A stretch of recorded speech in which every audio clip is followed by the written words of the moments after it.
he said he was in favor of these payments now. Yeah. Don Garber, during the MLS final, he said we want these payments. We want it. Because MLS academies are finally happening. Yeah.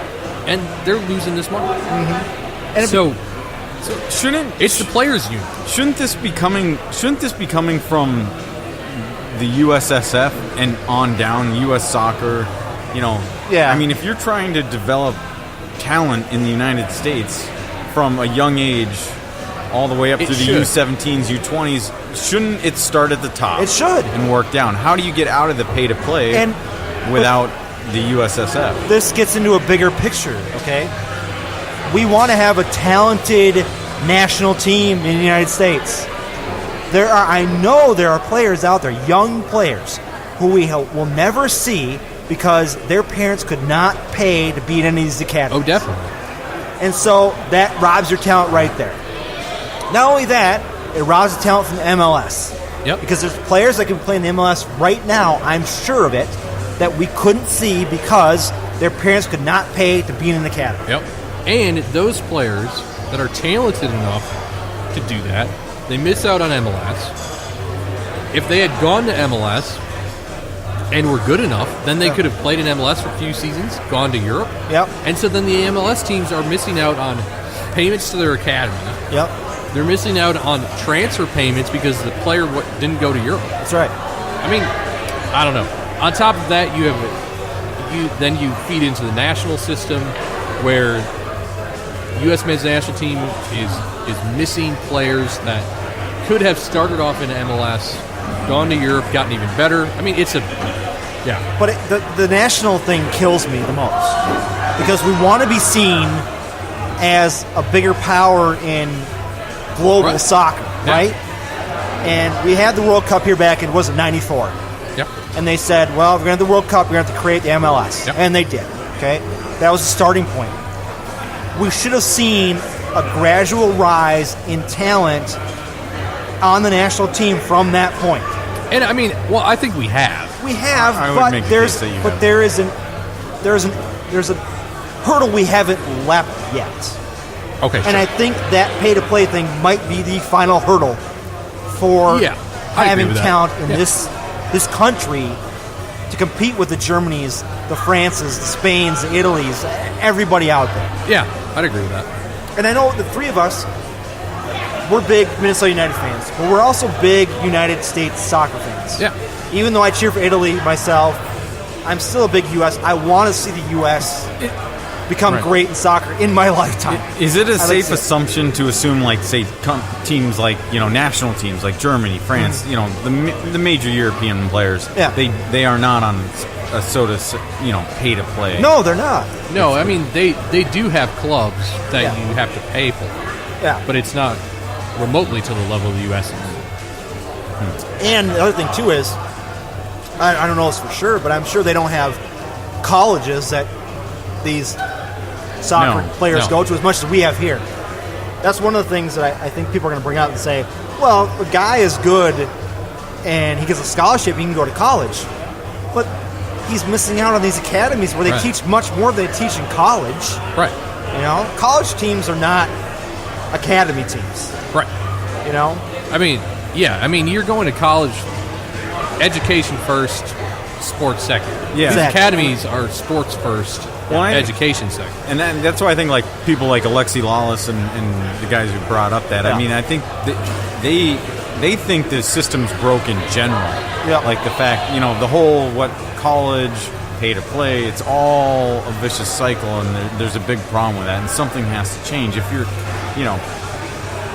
there's nothing wrong with college athletics in general, but is that how you're going to build the best national team? You can't. No. You can't. Yeah, right. This isn't the NFL. This isn't the NBA. Okay, NFL, NBA bring those guys from college, and those are big college sports events. Yeah. Okay, college basketball, college football are huge sports events. College soccer is not. No money. Not a lot of money goes into college soccer. No. They're not building new stadiums for college soccer teams. No. So if you're putting a guy on a scholarship into college soccer, he might get drafted by the MLS, potentially in the Super Draft we'll talk about. But more likely than not, he's kind of tapped out because he's not getting the teaching that he would at MLS Academy or another academy in the United States. Exactly. You know, and I'm getting kind of fired up about it, guys, because thinking about it more, I'm going, this United States team needs to be better in the World Cup in the next couple years. Yeah. We need to kind of keep growing. And the reality is, if USSF, like I said, Gulati came out and said, they want to look at these solidarity payments. Yeah. But the legal dynamics of the U.S. with the players' union threatening to sue every single time something comes up, they can't do anything. Their hands are tied, and you start seeing these clubs gaining even $60,000, $70,000. Yeah. And other clubs are going to be like, well, man, that makes some sense.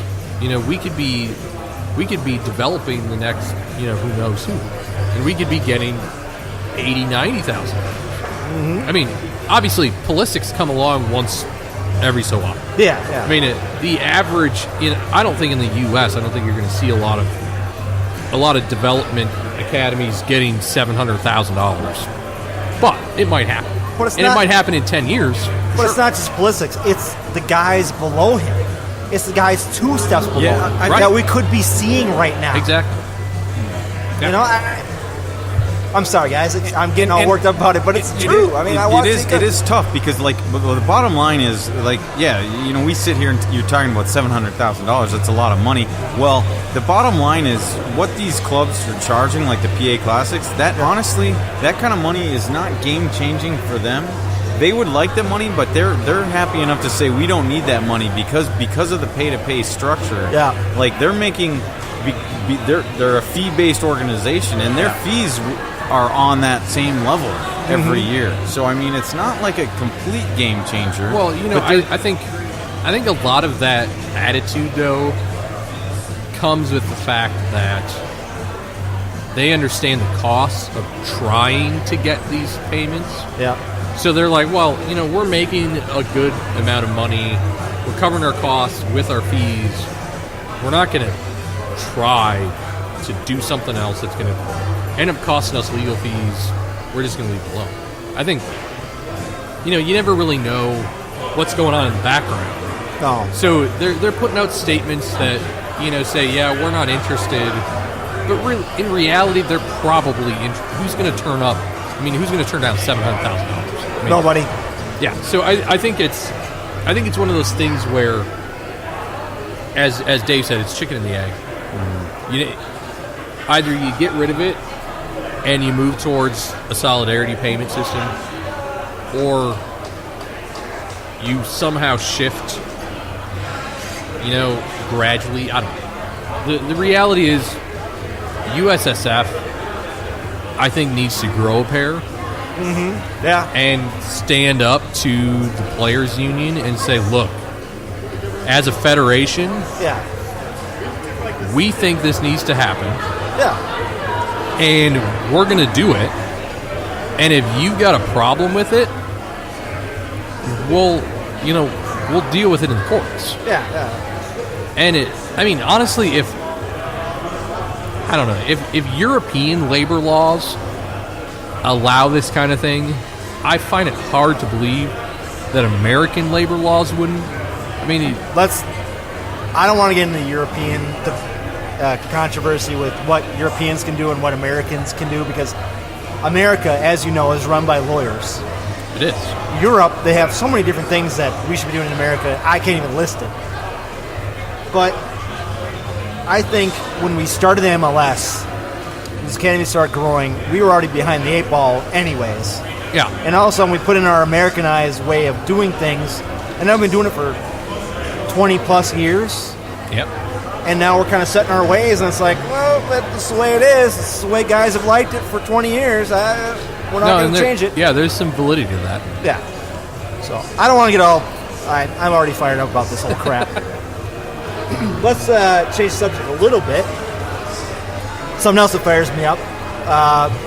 There was a tweet that you and I both saw from a fan of the Atlanta team, basically stating they were actually podcast. Atlanta podcast, yeah. And stating why do the United hate us? Minnesota United, why do they hate us so much? Well, and it was directed specifically to a particular individual. Yeah. I mean, I'll avoid referencing that individual, but a specific individual who used to be involved with one of the supporters groups, kind of still is, then went into soccer media publication. Yeah. I mean, he made some comments in a actually I think it was an article. Yeah. But what? And the reason why, and a lot of people on Twitter were saying, well, there's a lot of banter back and forth about, they're jealous and blah, blah, blah. Right, yeah. The reason, and I'm going to say this, no, you probably agree with me, and Stevens, you probably will too. The reason why there's a lot of hatred with Atlanta is, A, we came up at the same time. Right. So we were two expansion teams at the same time, okay? We did things differently because we had an NASL team. Right. Okay? So we kind of grew from within. Our owner is not the owner of Lowe's, or is he Lowe's or Home Depot? Home Blank. Depot. Home Depot. Home Depot. Our owner is not the owner of Home Depot. Okay? Right. He did not have a stadium like Arthur Blank did. He cannot spend millions of dollars on things like Arthur Blank can. There is some jealousy there. There is. Because you guys, Atlanta, you guys were lucky. You have an owner who's a multi-billionaire. Yeah, and exactly. I mean, the like Corey brought up from True North Elite. I mean, like the Minnesota United ownership, they're doing fine. They have plenty of money. But that being said, I don't care how much money you have.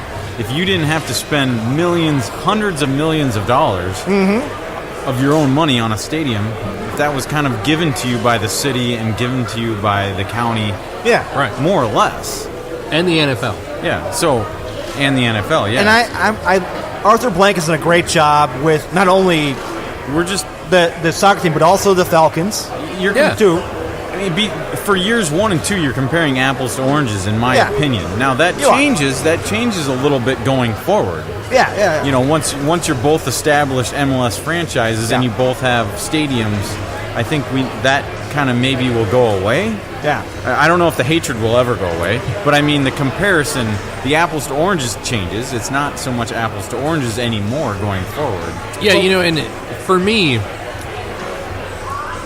the particular individual that was targeted with these tweets, I have not had the greatest interactions with him, so I kind of like the fact that they attacked him a bit. Yeah. But for me, I was like, I tried to diffuse the situation a bit, and I think I responded to him, to the original guy, said, I don't think it's necessarily a hate. Yeah, it's a banter. I think there's a friendly banter that goes on. And I said props to Atlanta for doing what they did. I mean, the reality is it's always going to be that way. I mean, as a fan of the Brewers, I'm totally jealous of the money that the Cubs spend. Exactly right on their players. Because that's the way it is. As a Twins fan, I get jealous of the Yankees and the Red Sox. Yeah. But that's the way it is. That our ownerships are different. Okay, and our owner built his own stadium. Arthur Blank did not build his own stadium. No, he didn't. The city of Atlanta paid for that. I mean, Arthur Blank didn't even build the bleachers or the seats of his own stadium. Exactly right. Yeah, I'm happy with our owner, Mr. McGuire. Yeah, because this is what his deal is right now. Yeah, he's not involved in anything else. Right. He might have other business deals going on, but this is his team. Okay. Right. Arthur Blank has the Falcons. Right. That's his moneymaker. Yeah.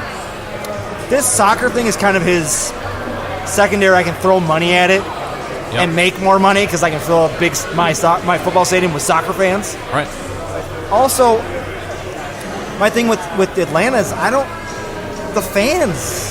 think they're as involved as much into this team at this point. Okay. Yep. We have a base of thousands of soccer fans from the NASL days. Right. Yep. Right. Stevens, you'll agree. Yeah. We have a base here. I mean, they average like 8,000 a game.